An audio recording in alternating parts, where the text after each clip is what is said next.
اس لیے اس کے ذریعے سے آمین ہوئی تاکہ ہمارے وسیلے سے خدا کا جلال ظاہر ہو۔ دوسری بات جو کہ ہم سیکھ سکتے ہیں اس تناظر میں کہ جب ہم بائبل کو پڑھتے ہیں تو ہم یہ سیکھتے ہیں کہ وعدے ہمارے ہیں، اور پھر دوسری بات کہ ہم جب خداوند کا پاک کلام نہیں ہلایا جا سکتا تو ہم پاک کلام کی قدرت اور قوت کو، پاور کو بھی ہلتا ہوا نہیں دیکھ سکیں گے، نہیں دیکھیں گے، یہ ہو ہی نہیں سکتا ہے۔ چونکہ مقدس پولس رسول کہتا ہے رومیہ پہلا باب اور اس کی 16ویں آیت، کیا لکھا ہے؟ کیونکہ میں انجیل سے شرماتا نہیں، اس لیے کہ وہ ہر ایک ایمان لانے والے کے واسطے، پہلے یہودی پھر یونانی کے واسطے نجات کے لیے خدا کی قدرت ہے۔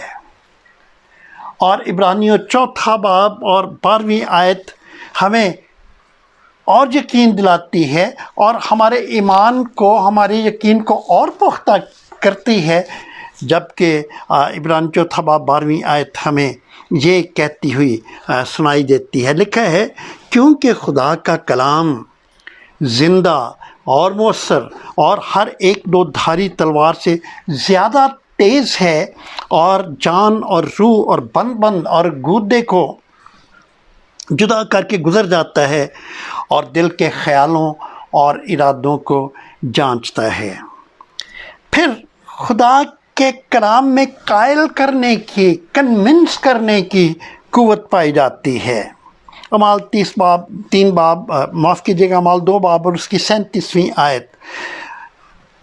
میں پوری آیت نہیں پڑھوں گا، لیکن آپ دیکھ سکتے ہیں کہ اس میں ایک قوت اور قدرت پائی جاتی ہے کنونس کرنے کی۔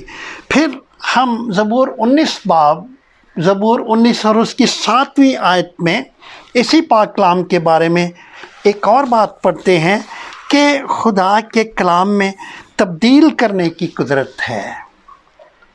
جو بھی خدا کے کلام کو تبدیل کرنے کی کوشش کرتا ہے وہ خود تبدیل ہو جاتا ہے۔ ہم نے بہت ساری گواہیاں سنی ہوں گی اور سنتے ہیں کہ بائبل کو نہیں بدلا بلکہ بائبل نے انہیں بدل دیا، کیونکہ بائبل زندگیوں کو پڑھتی ہے۔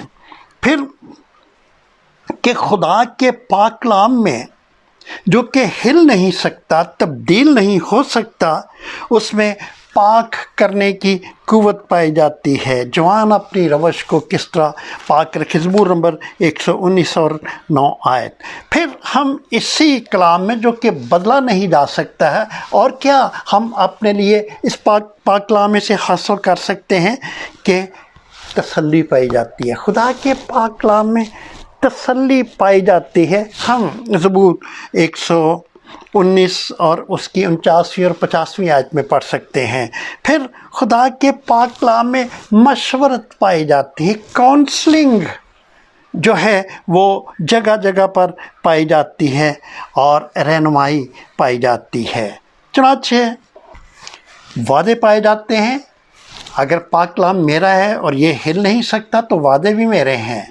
پھر ہم دوسری بات سیکھ رہے ہیں کہ اس میں قدرت پائی جاتی ہے۔ اس کی قدرت اور پاور کو کوئی ہلا نہیں سکتا، اور میں نے آپ کی خدمت میں عرض کیا کہ اس میں قدرت پائی جاتی ہے، قائل کرنے کی قدرت ہے، تبدیل کرنے کی قدرت ہے، پاک کرنے کی قدرت ہے، اور تسلی کی قدرت ہے، اور مشورت کی قدرت ہے، اور یہ قدرت کبھی بھی تبدیل نہیں ہو سکتی ہے۔ جس حالت میں بھی ہوں، آپ جہاں بھی ہوں، جس طرح کہ آپ کے حالات ہوں، پاک کلام کو کھولیں، وہ اپنی قوت کے ساتھ، وعدوں کے ساتھ، قدرت کے ساتھ، کنونسنگ پاور کے ساتھ آپ کے سامنے موجود رہے گا۔ پھر کہ خدا کے پاک کلام میں جو پیشن گوئیاں ہیں ان کو بدلا نہیں جا سکتا، وہ تبدیل نہیں ہو سکتی۔ ہم دوسرا پطرس 3 باب اور اس کی 3 اور 4 آیت میں پڑھتے ہیں۔ دوسرا پطرس 3 باب 4 اور 5ویں آیت میں کیا لکھا ہے؟ 3 اور 4 آیت میں کہ خدا کے کلام کی پیشن گوئیوں کو کبھی نہیں ہلایا جا سکتا ہے۔ کیا لکھا ہے؟ لکھا ہے ٹھٹھے باز خدا کے کلام کی پیشن گوئیوں کو ٹھٹھوں میں اڑا سکتے ہیں، مگر وہ نہیں جانتے ہیں کہ ایسا کرنے میں خدا کے کلام کی پیشن گوئیوں کو وہ پورا کر رہے ہیں، کیونکہ ابلیس جتنا چالاک ہے، ابلیس اتنا ہی بیوقوف ہے۔ چنانچہ کیا لکھا ہے؟ 2 پطرس 3 باب 3 اور 4 آیت، جو کہ میں آپ کی خدمت میں تلاوت کرنا چاہتا ہوں۔ یہاں پر آیا ہے، لکھا ہے اور پہلے یہ جان لو کہ آخر دنوں میں ایسے ہنسی ٹھٹھا کرنے والے آئیں گے جو اپنی خواہشوں کے موافق چلیں گے اور کہیں گے کہ اس کے آنے کا وعدہ کہاں گیا؟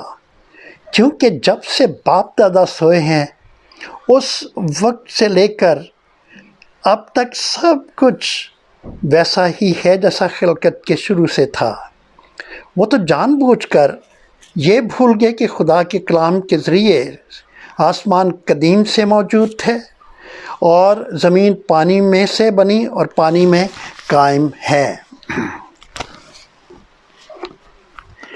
تو ٹھٹھا کرنے والا جو ابلیس ہے، یا ابلیس جن لوگوں کو استعمال کرتا ہے، بے شک ابلیس بڑا چالاک ہے، لیکن وہ بیوقوف بھی ہے، اور اپنی وہ بیوقوفی کی وجہ سے مختلف طریقوں سے جو یہ خدا کے کلام کی باتیں ہیں ان کو پورا کرتا ہے۔ خدا کے پاک کلام کی بہت سی پیشن گوئیاں لفظ بلفظ اور وقت بے وقت جو ہیں وہ پوری ہو چکی ہیں۔ خدا کا شکر ہو کہ بائبل مقدس خدا کا کلام ہے، معتبر کلام ہے، قابل بھروسہ ہے، اور ہمیں خدا کے کلام کو حاصل کر کے زندگی میں جگہ دینے کی اور اپنے یقین میں جگہ دینے کی ضرورت ہے۔ اور پھر کہ خدا کی کلیسیا جو ہے اس کو نہیں ہلایا جا سکتا۔ اگر آپ یہ جو دنیا کی تاریخ ہے اس کے اوراق کو پلٹیں تو آپ دیکھیں گے کہ کلیسیا قائم ہے، آج تک قائم ہے اور ہمیشہ تک قائم رہے گی۔ کلیسیا یسوع کی دلہن ہے اور دلہا اس کلیسیا کا نگہبان ہے۔ کسی نے بڑی خوبصورت بات کہی تھی، جب کہ اس نے اس سارے ظلم کو، جور و ستم کو دیکھا تھا اور اس کے بارے میں پڑھا تھا جو کہ رومی شہنشاہ نیرو نے کلیسیا پر کیا، تو بے اختیار اس کے دل سے یہ لفظ نکلے، اس نے کہا نیرو کی خدائی میں گو ظلم و ستم ٹوٹے، شاداب رہا لیکن گلزار مسیحیت۔ میں نے آپ کو اپنے بیان کے شروع میں خداوند یسوع مسیح کی تمثیل کا حوالہ دیا تھا، ریت پر گھر بنانے والے شخص کی اور چٹان پر گھر بنانے والے شخص کی۔ جو کلیسیا ہے وہ ریت پر نہیں ہے،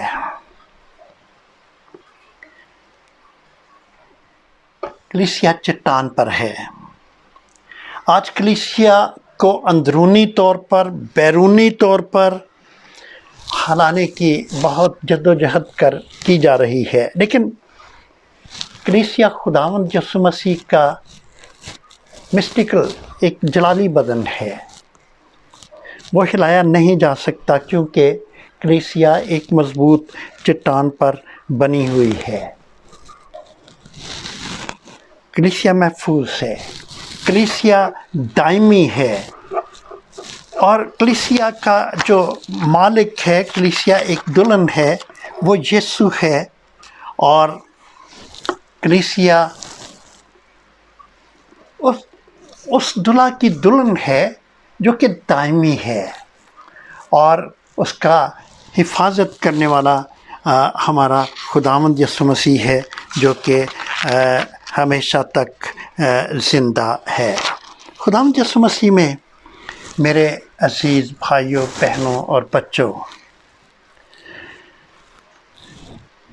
ہم خداوند کے پاک کلام کو سیکھ چکے ہیں کہ ہم انسانی تبدیلیوں والی دنیا میں رہتے ہیں، مگر خداوند رب الافواج فرماتا ہے، کیا فرماتا ہے، کیا لکھا ہے، ہم نے کیا سیکھا ہے بائبل کے ذریعے سے، کہ وہ جس پر ہمارا ایمان ہے، عبرانیوں 13 باب اور اس کی 8ویں آیت خداوند یسوع مسیح کے بارے میں ہے کہ وہ آج اور کل بلکہ ابد تک یکساں ہے۔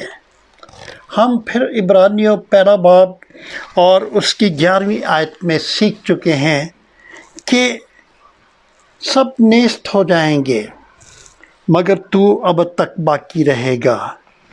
اور ہمارا خداوند رب الافواج ہے۔ ملاکی نبی کیا کہتا ہے؟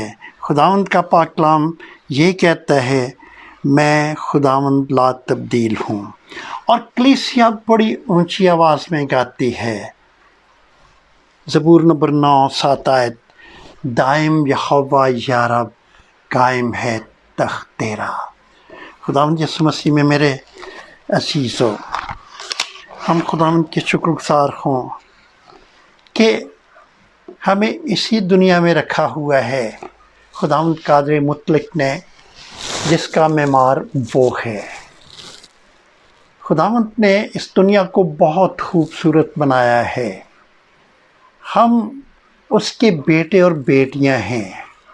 اس نے ہمیں ہمارے آسمانی باپ میں خداوند یسوع مسیح کے ذریعے سے قائم رکھنے کے لیے خدا کا پاک روح دیا ہے، جو کہ ہمیں قوت بخشتا ہے، اور یہ قوت ہمیں خداوند یسوع مسیح کے وسیلے سے اس کے بیٹے اور بیٹیاں بناتی ہے، نیپالک بیٹے اور بیٹیاں بناتی ہیں۔ ہم خداوند کے شکر گزار ہوں کہ وہ کبھی بھی ہماری جو پدرانہ شفقت کی ضرورت ہے اس سے باز نہیں آتا ہے۔ ہماری ہر حالت میں اس کی پدرانہ شفقت ہمارے شامل حال ہوتی ہے۔ یہ دن جو کہ شکر گزاری کے دن بھی ہیں، بہت ساری جگہوں پر یہ جو افتاد ہے، پینڈیمک کی افتاد، یہ ختم ہو چکی ہے یا بتدریج ختم ہو رہی ہے۔ کس کی وجہ سے؟ کیونکہ وہ لا تبدیل ہے۔ شفا اس کے ہاتھوں میں ہے۔ شفا دستے کرم سے اس کے چاہے جس کا جی چاہے، میرے کہنے پہ کیا ہے، آزمائے جس کا جی چاہے۔ وہ علاقے جن کو شفا مل چکی ہے وہ تو مل چکی ہے، اور وہ علاقے جن کو شفا کی ضرورت ہے، خداوند یسوع مسیح